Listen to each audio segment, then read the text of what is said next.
성문으로 나아가라 나아가라. 백성이 올 길을 닦으라. 큰 길을 수축하고 수축하라. 돌을 제하라. 만민을 위하여 기치를 들라. 여호와께서 땅끝까지 선포하시되 너희는 딸 시온에게 이르라. 보라, 내 구원이 이르렀느니라.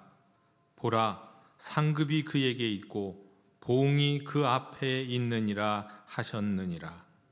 하나님은 영이시니 예배하는 자가 영과 진리로 예배할지니라.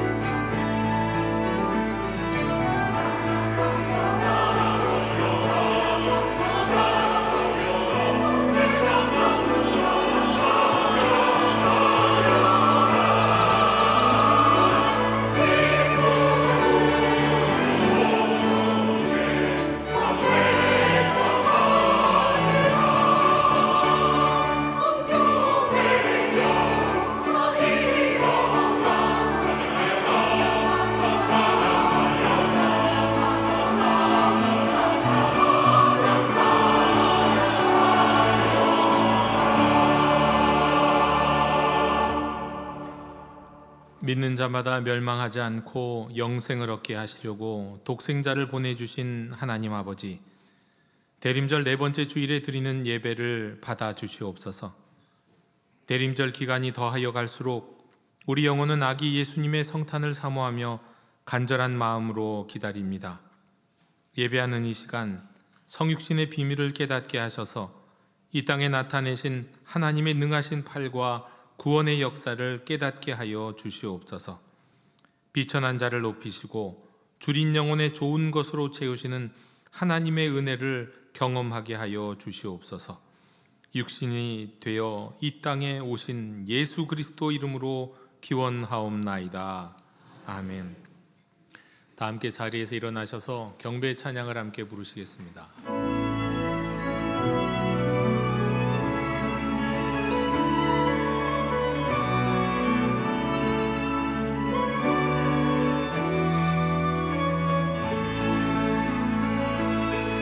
주님 큰 영광 받으소서.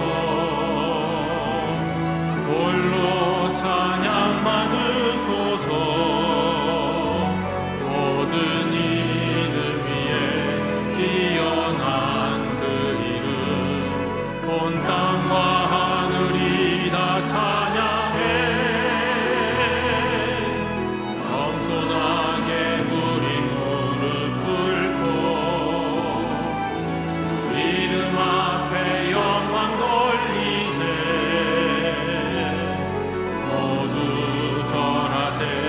독생자의 주 주님께 찬양 드리리.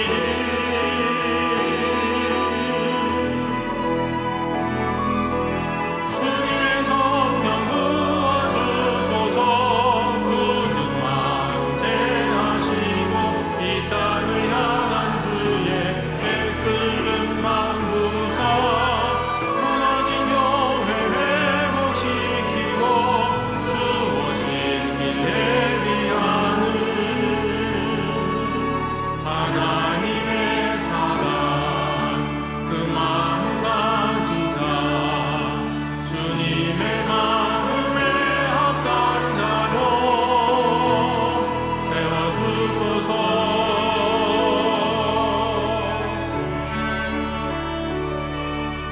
주님의 마음에 합한 자로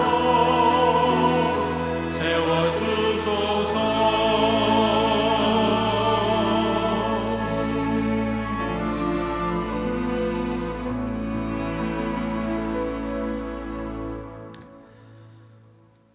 주여 자비를 베풀어 주시옵소서. 저희는 주님의 뜻보다 나의 계획을 먼저 세웠습니다. 주님의 음성보다 사람들의 시선을 더 의식했습니다. 주님께 순종하는 것보다 나의 명예를 지키는 것이 더 중요했습니다. 용서해 주시옵소서. 저희는 의로운 듯 했지만 정작 주님의 뜻은 외면했습니다. 신중한 듯 했지만 주께서 여시는 문 앞에서 돌아섰습니다. 지혜로운 듯 했지만 주님의 말씀보다 나의 판단을 더 신뢰했습니다. 사하여 주시옵소서. 저희는 너무 많은 것을 쥐고 있었습니다. 내려놓아야 할 것을 붙잡고 버려야 할 것을 품고 포기해야 할 것을 지키려 애썼습니다. 나의 의로움, 나의 기준, 나의 계획, 나의 자존심, 이 모든 것이 때로는 주님의 일하심을 가로막는 장벽이었음을 고백합니다. 이제 저희 손을 펴겠습니다. 쥐고 있던 것을 내려놓겠습니다. 주께서 채우시기를 기다리겠습니다. 완전히 이해하지 못해도, 마음이 온전히 동의하지 않아도 주께서 두려워하지 말라 하시면 일어나겠습니다. 주께서 나를 따르라 하시면 순종하겠습니다. 임마누엘의 하나님, 저희의 혼란 가운데 함께해 주시옵소서. 저희의 두려움 가운데 함께하여 주시옵소서. 그리하여 저희 삶을 통해 주님의 구원이 시작되게 해 주시옵소서. 오늘 저희에게 다시 말씀해 주시옵소서. 들을 귀를 열어 주시옵소서. 순종할 용기를 허락해 주시옵소서. 주여, 긍휼을 베풀어 주시옵소서.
주의 크신 긍휼로 그들을 아주 멸하지 아니하시며 버리지도 아니하셨사오니 주는 은혜로우시고 불쌍히 여기시는 하나님이심이니이다.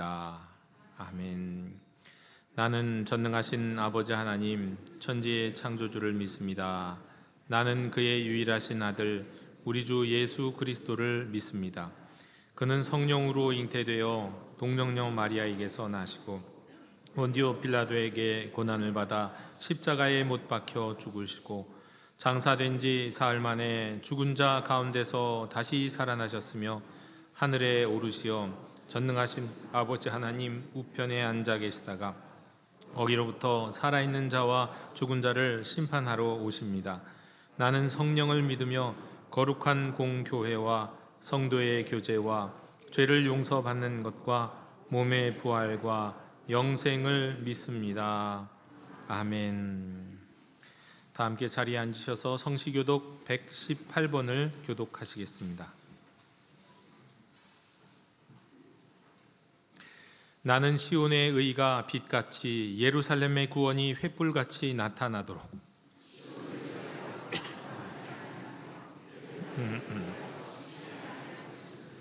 이방 나라들이 내 공의를 무당이 다 내 영광을 볼 것이요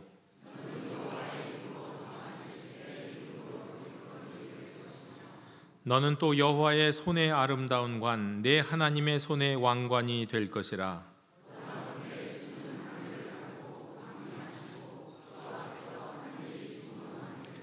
불이 섭을 사르며 불이 물을 끄님 같게 하사 주의 원수들이 주의 이름을 알게 하시며 이방 나라들로 주 앞에서 떨게 하옵소서.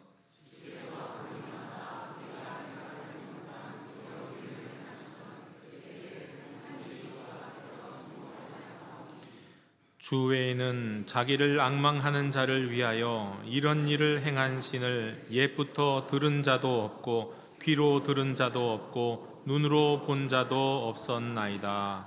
아멘.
사랑과 은혜가 풍성하신 하나님 아버지, 복된 주일 사랑하는 자녀들을 부르셔서 예배하게 하시니 감사합니다. 저희의 마음과 생각을 성령님 주장해 주셔서 살아계신 하나님께 저희의 감사를 담아 영과 진리로 드리는 거룩한 예배 되게 하옵소서. 대림절 네 번째 주일입니다. 2000년 전 죄인들을 구원하시기 위해 빛으로 오셔서 평화를 주신 주님, 또한 약속대로 다시 오실 주님을 기쁨으로 맞을 준비를 하며 주님이 주신 평화와 구원의 기쁜 소식을 세상에 전하고 이웃과 나누는 저희 모두가 되게 하옵소서. 올 한 해도 이제 열흘밖에 남지 않았습니다. 한 해 동안 부족한 우리들을 변함없는 사랑으로 우리의 가정과 삶의 터전을 지켜주시고 교회의 사역 가운데 함께 하셔서 지금까지 인도하신 하나님 감사합니다. 한 해의 남은 기간도 은혜 가운데 잘 마무리하게 하시고 2026년을 잘 준비할 수 있도록 지혜를 주시고 말씀으로 인도해 주시옵소서. 70주년을 기념하여 컴패션을 통하여 어린 생명들에게 주님의 사랑이 전하여지게 하시고 몽골 이삭교회를 건축하는 일이 주님의 뜻으로 알고 교우들 모두가 기쁨으로 참여하여 성전이 완공되어 추운 겨울에도 예배를 드릴 수 있게 되었습니다. 많은 영혼들이 주께로 돌아오게 하여 주시옵소서. 영도교회가 성령의 인도하심에 따라 안으로 밖으로 다음으로 계속해서 나아가는 교회 되게 하옵소서. 병상에서 고통 가운데 있는 환우들을 긍휼히 여기셔서 도우심을 구하는 저들의 간절한 기도에 응답하여 주시고 연로한 성도들을 강건하게 하시며 마음의 상처로 아파하는 이들과 경제적으로 힘들어하는 이들에게 회복과 희망의 길을 열어 주옵소서. 나라와 민족을 위하여 기도합니다. 갈등과 분열로 사회가 혼란하며 불안한 경제로 어려움 가운데 있습니다. 이 나라를 불쌍히 여기셔서 각 영역의 지도자들에게 지혜와 분별력을 주셔서 상처와 분열이 치유되며 정직하고 정의로운 나라로 주님이 친히 다스려 주옵소서. 말씀을 전하시는 박경원 담임 목사님께 성령의 능력을 더하셔서 생명의 말씀이 온전히 선포되게 하시고 듣는 모든 이들이 말씀 속에서 하나님의 음성을 듣게 하시고 말씀에 응답함으로 삶의 변화가 일어나는 저희 모두가 되게 하여 주시옵소서. 정성으로 준비한 할렐루야 찬양대의 찬양을 기쁘게 받아주시고 예배를 돕는 모든 손길들을 기억하시고 은혜를 내려 주옵소서. 하늘 보좌를 버리시고 임마누엘로 오신 주님, 우리 가운데와 소외되고 외로운 이들과 북한 주민들에게도 주님의 사랑과 함께 하시는 평안이 임하게 하옵소서. 빛으로 오셔서 우리의 참 소망이 되신 예수 그리스도의 이름으로 기도합니다. 아멘.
교회 실천을 전해드립니다. 예배하는 공동체 영도교회 대림절 네 번째 주일 우리 3부 예배 오신 모든 분들을 축복합니다. 오늘 우리 4부 예배는 청년과 복이다 교육부가 함께 드림 예배로 드리면서 우리 성탄 축하 발표회가 있습니다. 우리 복이다 교회 교육부의 발표회가 있고 우리 장년들도 몇 팀이 참가합니다. 그리고 진급식도 있고 시상식도 있습니다.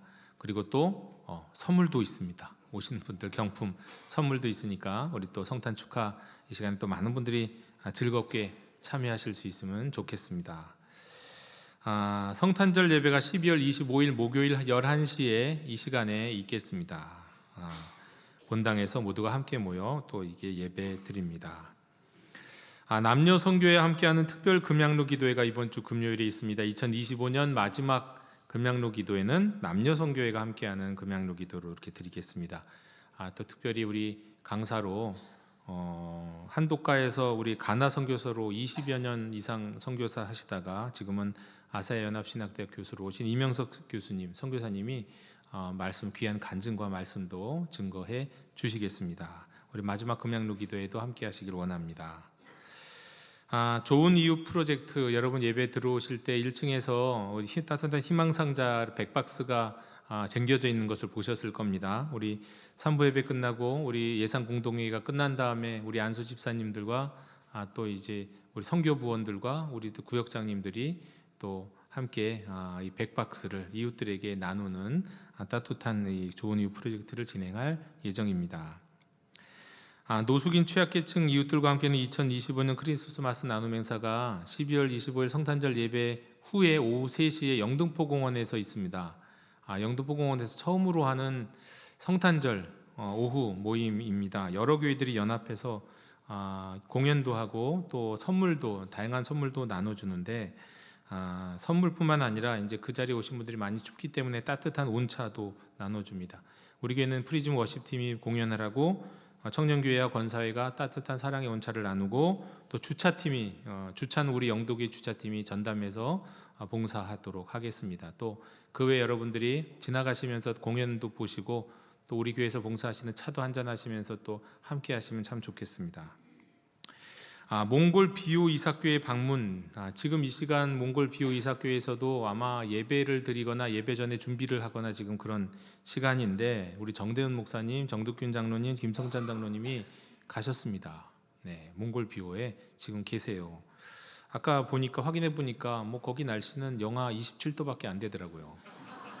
그 정도야 몽골인데. 네. 단단히 무장하고 가셨는데 그래도 예배당 안은 좀 그래도 이제 이렇게 최소한의 난방이 될 수 있는 게 훈훈한 것 같았습니다. 짧은 영상으로 제가 확인은 했는데요. 다음 주에 이제 그동안 우리가 몽골 비오 이삭교회를 도왔던 것들을 이제 매듭짓는 마무리하는 그런 이제 보고 시간을 갖도록 하겠습니다. 1월, 2월 매일 성경 큐티책 수령해 가시기 바랍니다. 벌써 나왔습니다. 새해 첫 큐티책이니까 빨리 수령해 가셔서 미리 준비하시면 좋겠습니다. 이 시간 우리 하나님의 위로를 빕니다. 우리 잠시 자리에서 일어서 주시겠습니까? 이현희 권사님 유족들 일어서 주시면 좋겠습니다. 지난 주일에 우리 식사 시간에 우리 이현희 권사님께서 식당에서 넘어지셨는데 별세하셨습니다. 예배 이후 또 성도의 교제를 나누시는 과정 속에서 또 하나님의 부름을 받아서 이현희 권사님이 별세하셨는데 유족들과 함께 우리가 장례를 또 잘 치렀고 또 감사하게 되었습니다.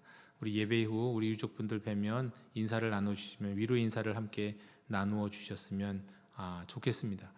그리고 우리 이미경 집사님은 이제 또 누님 댁으로 언니 댁으로 작은 언니 댁으로 곧 이사를 하게 될 예정이니까 또 특별히 인사를 또 나눠주셨으면 감사하겠습니다. 네, 장례에 참여해 주신 분들께 제가 대신해서 감사드립니다. 네, 자리에 앉아 주십시오. 네, 그 밖에 우리 예배 후에 예산 공동회의가 바로 있다는 거 기억해 주시고 그 밖에 모임마다 안내는 주보를 여러분 참고해 주시면 되겠습니다.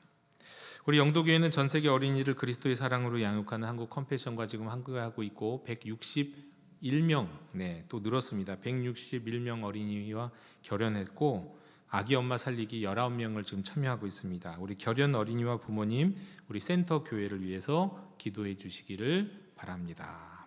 이상으로 교회 실천을 모두 전해드렸습니다. 이제 우리 자리에서 일어서시면서 앞뒤 좌우에 계신 분들과 함께 빛이 있으라로 인사 나누시겠습니다. 빛이 있으라, 빛이 있으라.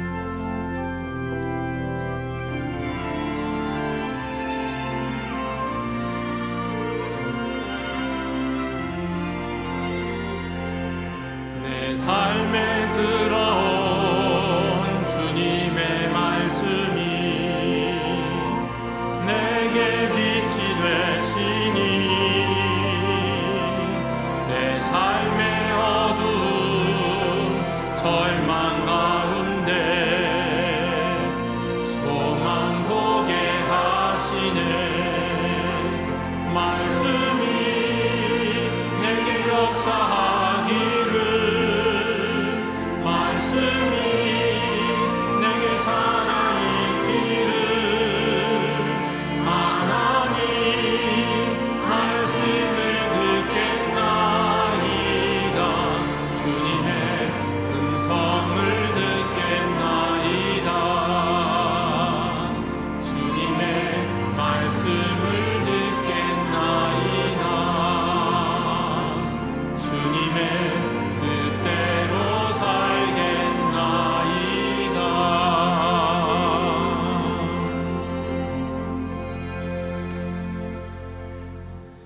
오늘 우리에게 주시는 하나님의 말씀은 마태복음 1장 18절로 25절의 말씀입니다. 예수 그리스도의 나심은 이러하니라. 그의 어머니 마리아가 요셉과 약혼하고 동거하기 전에 성령으로 잉태된 것이 나타났더니 그의 남편 요셉은 의로운 사람이라 그를 드러내지 아니하고 가만히 끊고자 하여 이를 생각할 때에 주의 사자가 현몽하여 이르되 다윗의 자손 요셉아 내 아내 마리아 데려오기를 무서워하지 말라 그에게 잉태된 자는 성령으로 된 것이라 아들을 낳으리니 이름을 예수라 하라 이는 그가 자기 백성을 그들의 죄에서 구원할 자이심이라 하니라. 이 모든 일이 된 것은 주께서 선지자로 하신 말씀을 이루려 하심이니 이르시되 보라 처녀가 잉태하여 아들을 낳을 것이요 그의 이름은 임마누엘이라 하리라 하셨으니 이를 번역한즉 하나님이 우리와 함께 하시다 함이라. 요셉이 잠에서 깨어 일어나 주의 사자의 분부대로 행하여 그의 아내를 데려왔으나 아들을 낳기까지 동침하지 아니하더니 나음의 이름을 예수라 하니라. 아멘. 자리에 앉으시겠습니다.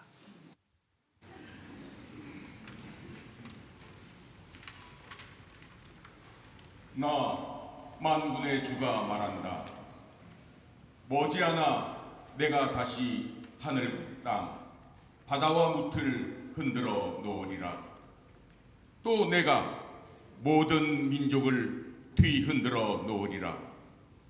그리고 너희가 오랫동안 기다리던 언약의 사자가 곧 이르리라.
아멘. 여러분은 보통 크리스마스 하면 어떤 기운이 느껴지십니까? 따뜻하십니까? 좀 차가우십니까? 저는 크리스마스 하면 따뜻합니다. 하늘에 별이 빛나는, 특별히 별도 따뜻하게 다시 바라보게 되고, 저 천사가 노래하는 장면도 마음속에 그리게 되고, 아기가 태어나는데 사실 구유에 태어나는 것이 그리 아름다운 장면이 아닐 수는 있지만 제 마음속에서는 그림이 그려질 때는 참 그게 아름다운 장면으로 그려지면서 성탄절 하면 참 따뜻하게 느껴집니다. 특별히 올해는 우리 교회 성탄 트리를 보면서 저 위에서부터 아래로 이렇게 쭉 내려져서 쭉 펼쳐져 있는 그 크리스마스 트리, 새벽마다 볼 때마다, 새벽에 일어나면 사실 굉장히 춥잖아요. 그런데 얼마나 마음이 따뜻한지 모릅니다.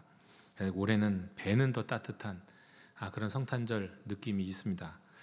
그런데 이제 성경이 들려주는 성탄의 이야기를 자세히 살펴보면 그렇지가 못합니다.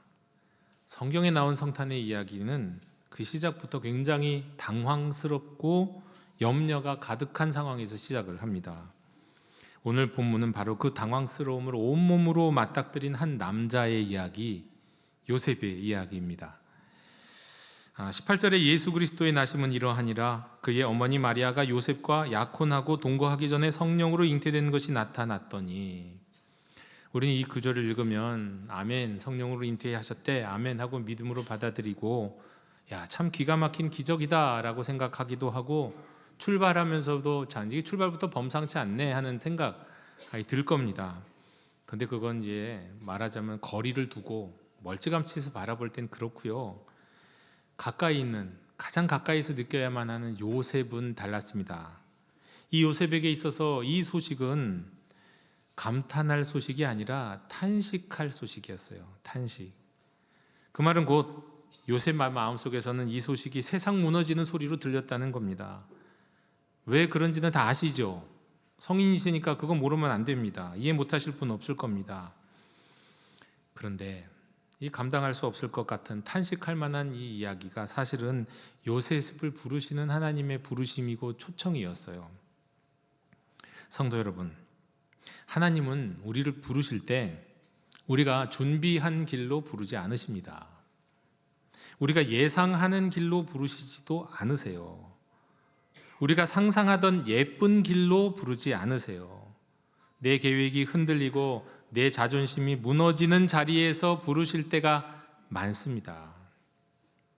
오늘 요셉이 딱 그 자리에 서 있는 겁니다. 여러분, 성경은 요셉을 이렇게 소개합니다. 19절에 그의 남편 요셉은 의로운 사람이라. 의로운 사람, 요 한마디에 정말 많은 게 담겨 있는데요. 요셉은 일단 나쁜 사람 아닙니다. 책임감 없는 사람도 아니에요. 율법도 지키고 유대인으로서 마땅히 해야 할 의무들을 다 감당하는 사람이었고, 부모한테도 당연히 잘했을 것이고 모든 인간관계가 좋았을 겁니다. 그 사람에게 함부로 말하지도 않았을 거예요. 말 그대로 괜찮은 사람입니다. 그런데 여러분, 우리가 여기서 꼭 짚어야 할 게 있습니다.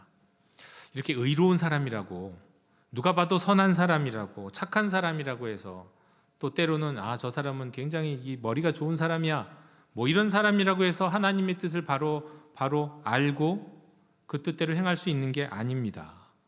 소위 말하는 좋은 사람에 속한다고 해서 주님의 뜻을 더 잘 분별하고 따르게 되는 게 아니라는 말입니다. 요셉은 의로웠지만 지금 이 사건 앞에서는 하나님의 뜻을 아직 몰라요. 무슨 일이 벌어지고 있는지 모르고 있다는 겁니다. 그래서 하나님의 부르심에, 하나님의 말씀에, 하나님이 행하시는 사건의 일에 공명할 수가 없었어요. 그래서 요셉이 선택한 게 뭘까요? 19절입니다. 그를 드러내지 아니하고 가만히 끊고자 하여 라고 말씀합니다. 가만히 끊고자 해요. 가만히 끊겠다. 여러분, 이거 얼마나 점잖고 얼마나 신중한 결정입니까? 이거 신사 아닙니까? 신사. 욕하지 않았어요. 폭로하지도 않았어요. 나랑 상관없는 아이를 낳았다, 아이를 가졌다 하면 그 약혼한 사람에 대해서 별별 말을 다 할 수 있고, 별별 피해 보상 같은 거 다 요구할 수 있고 다 할 수 있잖아요. 아무것도 하지 않아요. 근본주의 이슬람 같았으면 이게 명예살인이 일어날지도 모르는 그런 상황입니다. 그런데 조용히 정리하겠다는 거예요. 이거 세상 기준으로 보면 진짜 좋은 사람인 거죠. 박수 받을 만한 사람인 거죠. 네, 의로운 사람 맞는 거죠. 그런데 성도 여러분, 바로 이 지점에서 사실 하나님은 우리에게 질문을 던지시는 거예요. 이 상황에서 어떤 질문을 우리에게 하실까요? 너의 점잖고 신중한 결정이 정말 나의 뜻에 합당하냐? 네가 옳다고 여기고 하는 행동이 심지어 사람들로부터 박수받을 만한 그 행동이 정말 내 뜻과 일치하는 거냐? 너의 선한 행동이 오히려 내 계획을 비켜가는 것은 아니냐라고 우리에게 물으시는 거예요. 우리는 종종 나름대로 좋은 이유, 나름대로 옳은 판단, 또 많은 사람들에게 칭찬을 받을 그런 결정을 함으로 인해서 오히려 하나님의 길에서 한 걸음 옆으로 비켜갈 때가 있는 겁니다. 근데 바로 요셉이 지금 그러고 있는 겁니다. 그래서 하나님은 요셉을 그 탄식 속에서, 그 비껴감 속에서 하나님의 향해서는 일에 공명하지 못하고 응답하지 못하는, 그러면 밤새 고민하고 탄식 가운데 있는 그 요셉을 그냥 가만두지 않으셨어요. 그 밤에 흔들리는 밤에 음성을 들려주시니 1장 20절입니다. 이 일을 생각할 때에 주의 사자가 현명하여 이르되 다윗의 자손 요셉아 내 아내 마리아 데려오기를 무서워하지 말아라. 여기서 중요한 거는 여러분, 하나님이 요셉의 문제를 해결해 주셨습니까? 아닙니다. 그대로 있어요. 마리아가 임신한 사건은 그대로 있습니다. 사람들 같으면 이런 상황 속에서 뭐라고 하겠습니까? 아니 새로운 뭔가 길을 좀 열어주시면 얼마나 좋겠습니까? 근데 새 길을 열어주시지도 않아요. 또 어떤 경우에는 내가 아침에 아까 낮에 들었던 그 소식 가짜뉴스였으면 좋겠는데, 그래서 저녁에 그거 가짜뉴스래요, 그거 잘못된 소식이래요, 와전된 거래요, 이런 새로운 소식이 들렸으면 좋겠는데 그것도 아니에요. 그대로예요. 자신과 상관없이 약혼녀 마리아는 임신했고, 이 사실에 사람들은, 마리아는 물론이고 이제 어떤 일이 생기겠습니까? 요셉의 이름도 거론하면서 평생토록 수군될 거예요. 그 동네에선 창피해서 못 사는 일이 생길지도 몰라요. 네, 바뀐 게 없어요. 그런데 하나님이 바꾸신 게 있죠. 달라진 건 없는데 달라진 게 있습니다. 무엇인가요? 해석을 바꾸셨어요. 해석을. 20절. 그에게 잉태된 자는 성령으로 된 것이라. 그냥 아기를 갖게 된 게 아니라 성령으로 된 것이라. 여러분, 요셉이 파국이라고 생각한 것이 하나님에게는 구원의 시작이었습니다. 요셉이 끝이라고 여긴 것이 이제 하나님의 약속의 성취의 시작이었어요. 천사는 분명하게 말합니다. 1장 21절 아들을 낳으리니 이름을 예수라 하라. 이는 그가 자기 백성을 그들의 죄에서 구원할 자이심이라. 성도 여러분, 이 대목에서 복음이 아주 선명해집니다. 하나님 우리를 부르실 때 네가 이 상황 다 이해했니? 라고 묻지 않으십니다. 이제는 수긍이 되니? 라고 묻지 않으세요. 그냥 두려워하지 말고 나를 믿고 따라오겠니? 라며 부르십니다. 자, 그리고 마침내 이 모든 사건은 하나의 이름으로 모입니다. 그 이름은 임마누엘. 23절 하나님이 우리와 함께 계시다 함이라. 임마누엘이라는 이름으로 이 모든 상황이 수렴이 돼요. 그러니까 마리아를 통해서 태어날 아기의 이름은 모든 하나님의 백성들을 향한 약속이었고, 약속의 성취였고, 위로였고, 소망이었어요. 그리고 최고의 선물이었어요. 하나님이 우리와 함께 하신다는 것이 말이죠. 어떤 능력, 어떤 돈, 어떤 계획 이런 게 아니라 하나님이 우리와 함께 하신다는 것이 최고의 선물이죠. 그리고 요셉에게도 그 이름의 의미처럼 그 어느 때보다도 지금 필요한 건 하나님이 그와 함께 하시는 거였어요. 어떤 설명, 어떤 논리보다도, 어떤 변명거리보다도, 어떤 핑계보다도, 어떤 능력보다도 하나님의 함께 하심이, 하나님의 임재가 요셉에게도 가장 필요했던 겁니다. 그래서 드디어 요셉이 반응이 나옵니다. 공명해요. 하나님의 부르심에 공명하기 시작해요. 근데 특별한 것이 있습니다. 오늘 성경 말씀에서 요셉의 반응은 나오는데 그 반응이 요셉의 심경 변화라든가 요셉의 고백이라든가 이런 것은 나오지 않아요. 짧게 그의 행동을 통해서 보여줍니다. 24절에 요셉이 잠에서 깨어 일어나 주의 사자의 분부대로 행하여. 요셉이 무슨 말을 했고 어떤 고백을 했고 어떤 기도를 했다 다 나오지 않아요. 대신 일어났다라고 말씀합니다. 요셉이 천사를 통해서 하나님의 말씀을 모두 이해하고 받아들였기 때문에 이제는 내가 수긍이 됐어, 하나님의 뜻이 하나님의 계획이 다 이해가 됐어 하고 일어난 걸까요? 그리고 나서 내가 주님의 뜻대로 하겠습니다, 주님이 하라고 하셨으니 내가 마리아 데려오겠습니다 하고 데리러 간 걸까요? 네, 아니에요. 요셉의 행동은 그런 게 아닙니다. 주의 말씀을 이해해서 받아들였기에 행했다는 얘기가 없어요. 한 상식적으로 생각해 보십시오. 수긍이 되겠냐고요. 아무리 성령으로 잉태됐다고 하더라도 그 모든 상황이 받아들여지겠냐고요. 상식적으로. 그럼에도 불구하고 요셉은 일어났고요. 요셉은 말씀대로 행한 겁니다. 여러분, 믿음이 그렇습니다. 마음이 완전히 정리된 다음에, 이해가 된 다음에, 용납된 다음에 순종하는 거 믿음 아니에요. 마음은 흔들리는데, 마음에는 들지 않는데, 심지어 거부감도 있는데, 그런데도 일어나서 말씀대로 행하는 것이 믿음입니다. 다만 붙잡고 있던 것을 놔야겠죠. 그래야 일어나고 순종할 수가 있겠죠.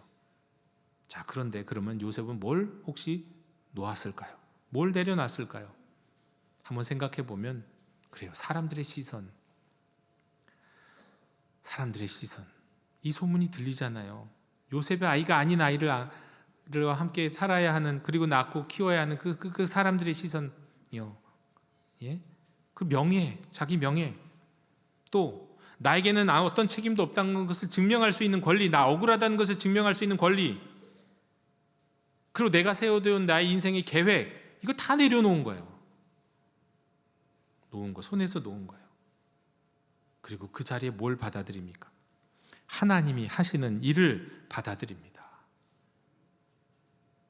25절에 아들을 낳기까지 동침하지 아니하더니, 그 하나님이 행하시는 일을, 자신의 일을 놓고 하나님의 일이 행하시는 것을 받아들인 이후에 그 요셉이 또 다른 변화를 보여주는데, 그게 뭐냐면 동침하지 아니했다. 데려온 것도 어마어마한데 또 동침하지 아니했다 그래요. 여러분, 이건 단순히 금욕을 했다는 구절이 아닙니다. 요셉의 마음을 보여주는 구절이에요. 말하자면 요셉은 이렇게 말하는 것과 같습니다. 하나님이 시작하신 일이라면 내 욕심으로 방해하지 않겠습니다. 내 방식으로 그르치지 않겠습니다. 하나님이 하시는 일이니까요. 마리아에게서 일어난 성령의 역사를 존중하면서 기대하고 기다리는 것, 아내가 남편의 소유였던 시절에 내 아내를 내 소유라고 주장하지 않고 하나님의 소유로 인정하고, 그를 통해서 태어날 아들도 내 소유가 아니라 하나님의 소유를 인정하면서 이 일을 통해 하나님이 행하시는 일이 있을 거야 라는 신뢰와 믿음, 그러면서도 겸손, 그리고 배려 깊은 태도, 이게 바로 요셉이 하는 일이었어요. 요셉의 변화였어요. 다시 한번 우리는 이 요셉이 참 좋은 사람이라는 생각이 들죠. 성도 여러분, 우리가 믿음이 깊어지면, 신앙이 깊어지면 이런 태도가 생깁니다. 하나님을 이용해서, 하나님을 빙자해서 내 소원을 이루는 것이 아니라 하나님이 이루시는 일을 존중하면서 기다리는 거예요. 이게 믿음이 성숙한 사람이에요. 이게 신앙의 진짜 연륜이라고 할 수 있는 겁니다. 이후에 요셉의 인생도 한번 살펴보기 원합니다. 법 없이도 살 것 같았던 참 의로운, 정말 매너 있는 참으로 멋진 남사 요셉. 그 흔들리는 한밤의 고민과 염려 속에서 하나님의 뜻대로 순종했던 요셉. 자, 그 정도였으면 그 다음의 길은 꽃길이어야 될 것 같은데, 여러분이 아시는 상식 안에서 요셉의 길이 꽃길이었습니까? 우리가 잘 아는 성탄절 이야기에서 지금 몇 가지 함께 늘 언급되는 이야기가 뭐가 있습니까? 예수님이 어디서 나셨어요? 베들레헴 말구유. 네, 거기까지 갔어요. 그 호적 정리하려고 거기까지 마리아를 데리고 거기까지 간 것도 긴 여행이고, 그것도 여관을 못 찾아가지고 결국 말구유에서 낳는 거, 이게 보통 이게 아름다운 일입니까? 그 아름다운 일 아니잖아요. 네, 아기를 못 낳아서 말구유에서 난다는 게 이거 절대 아름다운 모습 아닙니다. 네. 그리고 거기에서 낳은 다음에 무슨 일이 또 벌어져요? 헤롯을 피해갖고 애국까지 피신을 하잖아요. 수많은 아기들이 죽고 학살당하고 그 부모들이 절규하는 과정 속에서 도망자가 될 수밖에 없었잖아요. 그리고는 한참 있다 헤롯이 죽은 다음에 다시 돌아와서는 나사렛이라고 하는 변방에서 무엇을 합니까? 노동자 몫으로 살아가요. 그리고 아버지로 살아가요. 그리고 성경에 보면 마지막에 12살 때, 예수님이 12살 때 성전에 잠깐 두고 예루살렘에 있는 거 두고 왔다가 다시 찾으러 가는 사건, 그때 부모가 잠깐 기록되고는 그 이후에 요셉의 이야기는 어디에서도 나타나지 않습니다. 사라져요. 요셉의 삶은요, 도망자의 삶이었고요, 노동자의 삶이었고요, 아버지의 삶이었고, 그리 오래 살지도 못했던 것 같아요. 네. 여러분, 이게 복음의 방식이에요. 하나님은 특히 유명한 사람, 유능한 사람보다 겸손히 하나님께 자신을 맡기는 사람, 하나님을 의지하는 사람을 통해서 일을 하세요. 하나님은 자기 인생을 통해서 나는 내 인생의 관리를 잘해, 나 자기 관리 잘하는 사람이야, 그래서 나는 다른 사람하고 달라, 이런 자기 자신의 인생을 자기가 통제하는 사람보다도요, 하나님께 자기 인생의 키, 이 배 타고 갈 때 그 키요, 배 방향타요, 이 키를 드리는 사람을 사용하세요. 전에도 한번 말씀드렸지만 제2대 유엔 사무총장이었던 다크 함마슐두, 그는 당시 세계에서 굉장히 유능한, 신뢰받는 외교관이었고 유엔 사무총장이었습니다. 그가 그럴 수 있었던 데는 분명한 자기 인생의 기준이 있었기 때문이에요. 유엔 사무총장으로서의 기준, 자기 인생의 기준, 그게 뭐냐면 나는 중립을 지켜야 한다, 개인의 신념은 공적인 판단에 개입돼서는 안 된다라는 기준을 갖고 있었어요. 그 기준 덕분에 성공했어요. 많은 나라가 그를 신뢰했어요. 그는 감정으로 움직이는 사람이 아니었어요. 그는 신실한 신앙을 갖고 있는 사람이었지만 신앙을 앞으로 내세우지 않고 그 기준을 갖고 살았어요. 이성과 책임과 원칙을 중요하게 생각했어요. 그래서 많은 사람들이 인정해줬죠. 그런데 그에게 아무도 몰랐던 영적인 일기가 있는 것이 그의 사후에 발견이 됐어요. 네. 그 일기 속에는 이런 고백이 있습니다.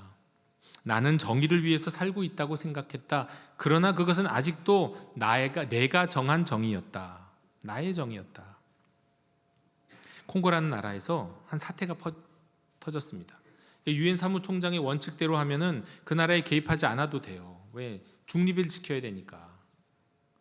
근데 중립을 지키는 것이 그가 평생 붙들어온 기준이기 때문에 그렇게 해야 되는데 어느 날 성경을 읽다가 말씀 앞에서 멈춥니다. 요한복음 10장 11절, 선한 목자는 양들을 위하여 목숨을 버리거니와 라는 이 말씀에 멈춰요. 그리고 그는 그 말씀 앞에서 이렇게 그의 일기에다가 기록을 합니다. 나는 중립을 선택할 수 있었다. 그러나 그리스도는 위험을 감수하는 사랑을 선택하셨다. 네. 그는 순간 깨달았습니다. 중립이라고 하는 기준조차 하나님의 말씀 앞에서는 절대적일 수 없다는 것을요. 그는 더 이상 나의 기준을 지키는 사람으로 남을 수 없었어요. 말씀이 그에게 한 걸음 더 오라고 부르셨기 때문이에요. 그래서 그는 유엔 사무총장의 원칙을 내려놓고 분쟁의 한복판으로 들어갑니다. 하나님의 말씀에 공명하고 응답했어요. 직접 갈등 지역으로 안전을 포기하고 들어갔어요. 그리고 그 여정 속에서 비행기 사고로 생을 마칩니다. 나중에 유엔에서 조사했어요. 그리고 내린 결론은 이것은 일반적인 사고는 아니었다라는 겁니다. 그의 마지막 일기에는 이 짧은 문장이 남아 있습니다. 이제 나는 나 자신에게서 자유롭다. 주여, 당신의 뜻을 이루소서. 이 나 자신이 뭡니까? 내가 세운 기준 아닐까요? 사랑하는 성도 여러분, 다그 함마슐두는 기준이 없어서 순종한 사람이 아니에요. 그는 기준이 굉장히 분명했던 사람이에요. 다만 그 기준을 하나님의 말씀 앞에서 내려놓아야 했던 겁니다. 하나님은 무원칙한 사람을 사용하시는 분은 아닙니다. 그러나 하나님은 자기 기준보다 말씀을 더 신뢰하는 사람을 사용하세요. 그런데 여러분, 오늘 우리의 신앙은 어떻습니까? 하나님이 여러분을 움직이고 계신가요? 하나님의 말씀 때문에 뭔가 결단하고 뭔가 도전하고 뭔가 변화 있었던 삶이 언제적 일입니까? 언제적 일이에요? 하나님 우리의 삶을 움직이시지 못하고 계신다면 혹시 아직도 우리가 너무나도 많은 기준을 꽉 쥐고 있기 때문은 아닐까요? 하나님은 자신의 기준을 지키는 사람 아니요, 말씀 앞에서 기준을 내려놓는 사람을, 당신의 부르심과 말씀에 공명하는 사람을 통해서 당신의 역사를 이루신다는 겁니다. 요셉이 그랬어요. 요셉이 기준이 없었겠냐고요. 그가 의로운 사람이라고, 성경에서 의로운 사람이라고 인정받는 사람들은요, 모든 면에서, 많은 면에서 모범이 되는 사람이에요. 그 인생의 기준이, 철저한 기준이 있었을 겁니다.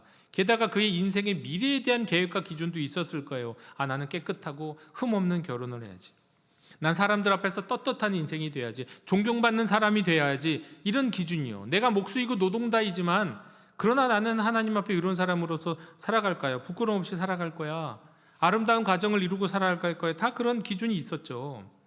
그런데 하나님은 요셉에게 말씀하십니다. 요셉아, 네가 세운 그 완벽함보다, 네가 세운 그 기준보다 그거 내려놓고 이제 내가 이루는 나의 그림을 받아들여라.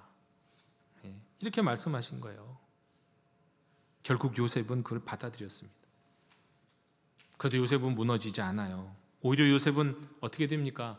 하나님의 역사에, 성경의 역사에, 구원의 역사에 참여하는 사람이 돼요. 통로가 됩니다. 사랑하는 성도 여러분, 혹시 여러분들 가운데 그 하나님의 음성이 지금 이 순간에 들리시는 분 계신가요? 두려워하지 말라는 음성이 들리시는 분도 있겠고, 이런저런 하나님의 말씀이 떠오르시는 분 계십니까? 그 말씀에 그 음성에 공명하는 저와 여러분이 되시기를 원합니다. 하나님은 지금도 말씀하시는 하나님이세요. 우리가 꽉 쥐고 있는 것을 내려놓으라고 말씀하세요. 너의 명예와 너의 계획과 너의 기준 내려놔라.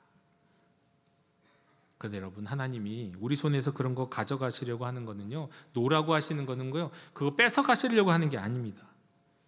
우리가 놓으면 그 손에 더 크고 더 놀랍고 더 아름답고 더 영원한 것을 우리 손으로 붙들 수 있게 하시려고 하는 겁니다.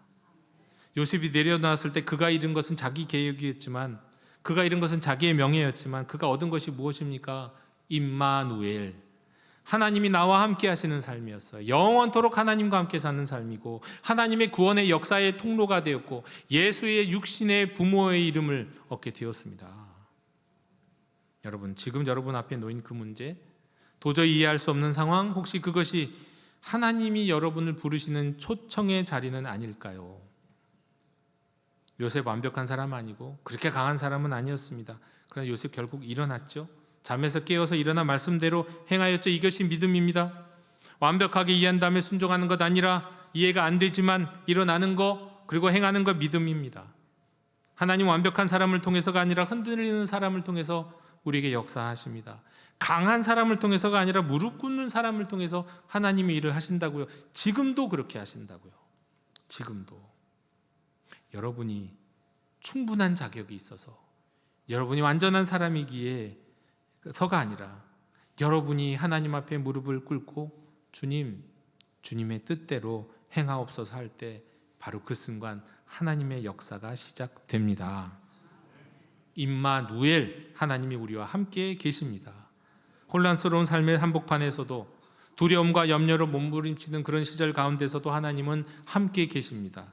그러므로 오늘 여러분에게 들리는 그 음성을, 말씀을 외면하지 마시고 요셉처럼 내려놓고 일어나십시오. 그러면 여러분도 보게 될 겁니다.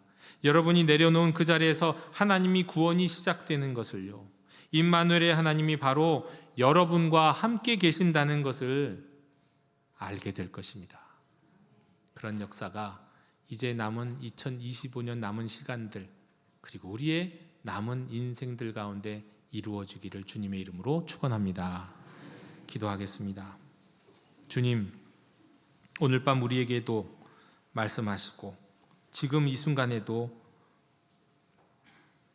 음성을 들려주시옵소서. 우리가 붙잡고 있는 것을 내려놓고 하나님의 뜻을 따라 일어날 수 있도록 용기를 주시옵소서. 예수님의 이름으로 기도하옵나이다. 아멘. 응답의 찬송 112장 부르시며 봉헌하시겠습니다.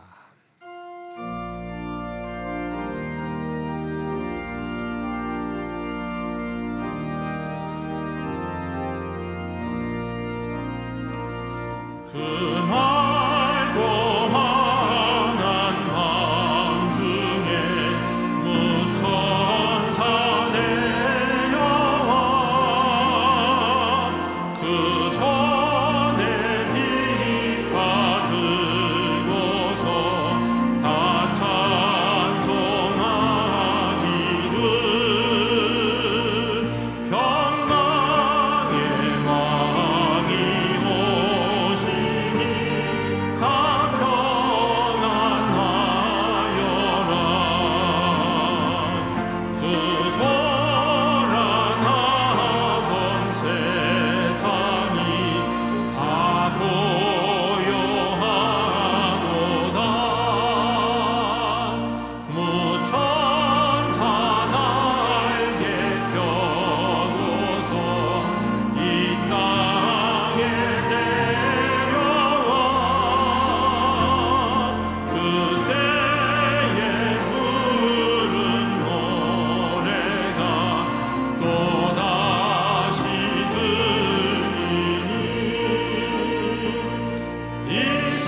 사랑의 하나님 아버지, 아무것도 가지지 않은 채 이 땅에 오신 우리 주 예수 그리스도를 기억하며 이 예물을 주님 앞에 드립니다.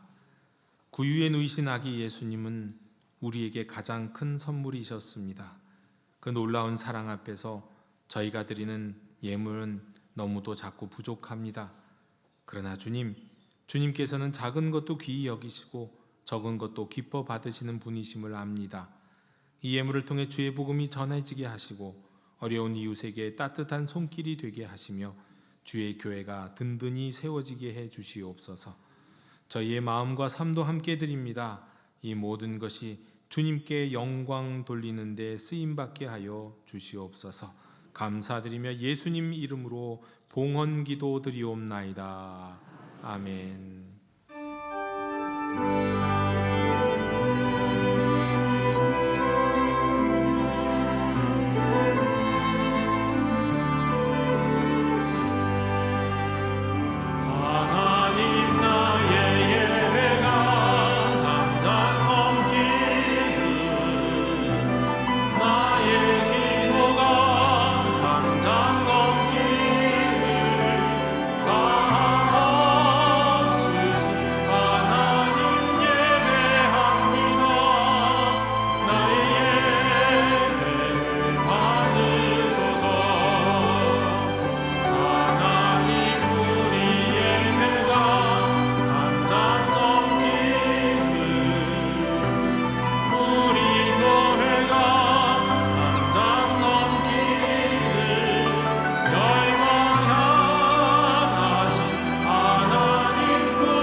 이제는 임마누엘 그 이름처럼 우리와 함께 하시는 주 예수 그리스도의 은혜와 우리의 계획보다 더 큰 길로 우리를 부르시는 하나님 아버지의 신실하신 사랑과 잠든 마음을 깨워 다시 일어나 행하게 하시는 성령님의 능력과 교제가 오늘도 두려워하지 말라는 주님의 음성을 따라 한 걸음 순종으로 나아가는 모든 성도들의 삶 가운데 지금부터 영원까지 함께 계시기를 간절히 축원하옵나이다.